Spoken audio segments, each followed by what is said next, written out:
কিছু কিছু খেলা রয়েছে যে বলটি কিন্তু হালকা করে ভাসাচ্ছেন বা উপরে বল তুলছেন, সেভাবে কিন্তু এইটি খেলা নিয়ম না। নিয়ম হচ্ছে ঠান্ডা মাথায় খেলতে হবে, দাঁড়িয়ে খেলতে হবে এবং কোন জায়গাটা ফাঁকা রয়েছে সেটা লক্ষ্য করে কিন্তু বলটি ব্যাকপাস দিতে হবে এবং কোন জায়গায় বলটি পারে হিট করতে হবে সেটাও মাথায় রেখে খেলতে হবে। এটি কিন্তু এই যে 11টি করে খেলোয়াড় তা নয়, সেটা মাথায় রেখে যেহেতু এখানে 70টি খেলোয়াড় রয়েছেন এবং 60টি খেলোয়াড়ের খেলা, সেটা মাথায় রেখে কিন্তু ঠান্ডা মাথায় খেলতে হবে। সেই বিষয়টি রেখে কিন্তু খেলা থেকে খেলতে হবে। কিন্তু যখন 11টি খেলা হবে তখনকার খেলাটা কিন্তু আলাদা, এই বিষয়ের খেলাটা হচ্ছে আলাদা।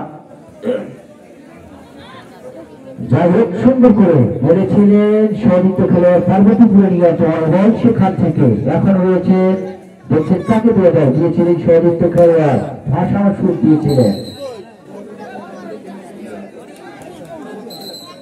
পরবর্তী দুটি খেলা রয়েছে, দুই দলকে মঞ্চের সামনে আপনাদেরকে রেডি হওয়ার জন্য বিশেষভাবে অনুরোধ